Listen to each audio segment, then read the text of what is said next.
لیکن سب سے پہلے بات کریں گے وزیر داخلہ شیخ رشید کی۔ کہتے ہیں نیوزی لینڈ کی اتنی فورس نہیں جتنی ہم نے سیکیورٹی دی، کیویز کو کوئی سیکیورٹی خطرہ نہیں تھا۔ تھریٹ ای میل بھی نیوزی لینڈ ٹیم کے واپس جانے کے بعد آئی۔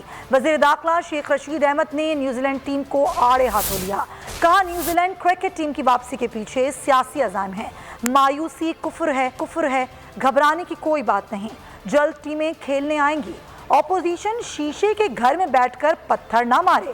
انہوں نے مزید کہا کہ پاکستان نے دہشت گردی کے خلاف 86,000 جانوں کی قربانیاں دیں، ہم سے جو سلوک کیا جا رہا ہے ہم اس کے مستحق نہیں۔ ٹیم کا الزام ہمارے پہ اپوزیشن اور دوسرے لوگ دے رہے ہیں، شیشے کے گھر میں بیٹھ کے شیخ رشید یا وزارت داخلہ پر پتھر نہ مرائیں، برائے مہربانی۔ فرسٹ ٹائم ہوا پاکستان میں کہ کیبنٹ نے نیوزی لینڈ کی ٹیم کو کیبنٹ نے آرمی کی سیکیورٹی پرووائڈ کی۔ اتنی نیوزی لینڈ میں فورسز نہیں ہوں گی جتنی پاکستان نے نیوزی لینڈ کی ٹیم کے لیے سیکیورٹی مہیا کی، کوئی مسئلہ نہیں تھا، لیکن آل آف سڈن انہوں نے جانے کیا فیصلہ کیا تو اب قوم کو افسوس ضرور ہے، دکھ ضرور ہے، لیکن میں یہ کہنا چاہوں گا کہ مایوسی کفر ہے۔ ایک دن آئے گا یہ ساری ٹیمیں کھیلنے آئیں گی، اور اگر ان کے پاس ایسی کوئی تھریٹ الرٹ نہیں تھی تو دنیا یہاں سے ہزاروں میل دوروں کے پاس، اور وہ ثابت ہو گیا کہ جو ای میل آئی ہے وہ بھی ان کے جانے کے بعد آئی ہے۔ اور وزیر داخلہ شیخ رشید احمد کا کہنا ہے کہ اپوزیشن انڈر 19 ٹیم ہے، ای وی ایم کی مخالفت تو کرے گی مگر اسے اسمبلی سے پاس کروائیں گے۔ میڈیا سے گفتگو میں شیخ رشید نے کہا کہ بھارتی میڈیا کے پاس صرف شیخ رشید اور طالبان کی خبریں ہیں، میرے بارڈر جانے پر بھارتی میڈیا کو کیا تکلیف ہے؟ افغانستان میں بھارت کی سبکی ہوئی ہے، دشمن ہائبرڈ وار کے ذریعے نقصان پہنچانا چاہتا ہے۔ انہوں نے مزید کہا کہ اسلام آباد میں مدرسے کا مسئلہ افہام و تفہیم سے حل کرانا چاہتے ہیں، قانون ہاتھ میں لینے کی کوشش کرنے والے حکومت کو کمزور نہ سمجھیں۔ انہوں نے بتایا صحافی بلال کے قتل میں ملوث ملزم کو گرفتار کر لیا گیا ہے۔ وزیر داخلہ نے شہدائے کربلا کے چہلم پر موبائل فون سروس بند رکھنے کا بھی اعلان کیا۔ الیکٹرانک ووٹنگ مشین کے معاملے پر حکومت اور اپوزیشن آمنے سامنے آ گئے۔ ای وی ایم پر عملی اقدامات کا آغاز رواں برس مئی میں کیا گیا۔ کہانی میں الزام تراشی، کھینچتانی اور وضاحتوں سمیت کئی ٹوسٹ آ چکے۔ معاملے پر آج پارلیمنٹ میں گرما گرمی کا امکان ہے۔ حکومت نے ہر صورت انتخابی اصلاحات ایجنڈے کی تکمیل کی ٹھان لی ہے۔ وزیر قانون آج آئینی ترمیم کا بل اسمبلی میں پیش کریں گے۔ اپوزیشن کا کہنا ہے ایسا ہونے نہیں دیں گے۔ جس طریقے سے وہ مثبت جو مٹیریل تھا اس کو ایکسکلوڈ کیا گیا، اس سے یہ صاف ظاہر ہو رہا ہے کہ چیف الیکشن کمشنر جو ہے وہ جو ریفارمز، جو اصلاحات حکومت لانا چاہتی ہے اس کے وہ کسی مقصد کے تحت اس کے مخالف ہیں۔ ہم نے ایک ٹیکنالوجی کے لیے ایک کانسیپٹ، ایک پروٹوٹائپ بنایا جس میں کہ ہم نے الیکشن کمیشن کو اور پاکستان کے عوام کو، سیاسی جماعتوں کو ہم نے یہ دعوت دی کہ وہ آئیں، اس کو ٹیسٹ کریں اور اس کو دیکھیں۔ الیکشن مشین پر ہوگا یا ووٹ کی پرچی چلے گی؟ ملک میں کھینچا تانی فائنل راؤنڈ تک جا پہنچی۔ اپوزیشن نے لے لی جارحانہ پوزیشن، الیکشن کمیشن نے بھی دیا بھرپور ری ایکشن۔ جواب میں حکمرانوں نے بھی آستینیں چڑھا لی۔ انتخابی اصلاحات کی بات بڑھتے بڑھتے بہت آگے بڑھ گئی۔ حکومت نے رواں سال 3 مئی کو اصلاحات کا فیصلہ کیا۔ 7 مئی کو اسپیکر نے اپوزیشن کو ساتھ ملانے کے لیے کابینہ ارکان کی کمیٹی بنائی۔ 9 مئی کو 2 روز بعد ہی صدر نے آرٹیکل 89 کے تحت ترمیمی آرڈیننس جاری کر دیا۔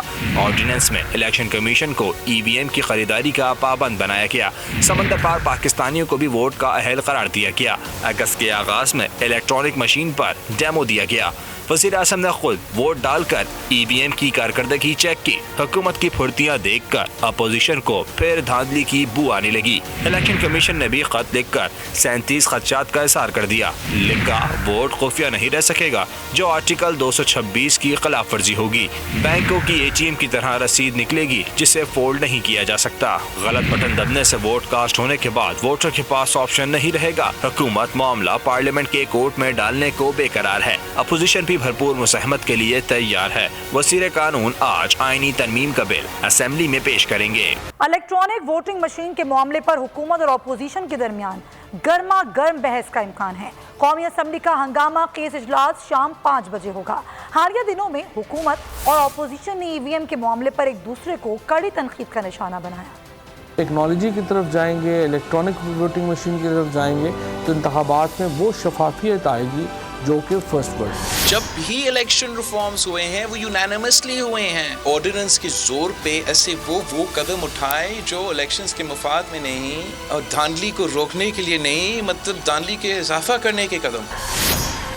اپوزیشن نہیں چاہتی کہ الیکشن شفاف طریقے سے ہوں، نئے طریقے سے الیکٹرانک ووٹنگ ہو. اس پہ تو سب سے بڑا آبجیکشن تو الیکشن کمیشن نے اٹھایا ہے. وہ اچھی ہے نہیں اچھی، ہم کہتے ہیں اگر اچھی چیز ہے تو ہمیں سمجھاؤ تو صحیح نا. الیکشن کمیشن اس وقت بری طرح متنازع ہو چکا ہے اور اس لیے وہ الیکشن کرانے کے اب قابل نہیں ہے. چیف الیکشن کمشنر صاحب کو زیادہ شوق آیا ہوا ہے کہ وہ ایک اپوزیشن کے ماؤتھ پیس کے طور کے اوپر کام کرنا چاہتے ہیں.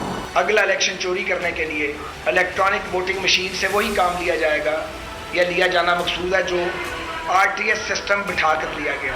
اپوزیشن چاہتی ہے کہ سیکرٹ بیلٹ رہے تاکہ وہ لین دین کر سکیں، ووٹوں کو خرید سکیں. ہمارا تجربہ یہ ہے کہ جب سے یہ حکومت آئی ہے، یہ چوروں کی حکومت آئی ہے، یہ چوری کے نعرے مارتی ہے کہ تاکہ ہماری چوری پر شک شبہ نہ ہو.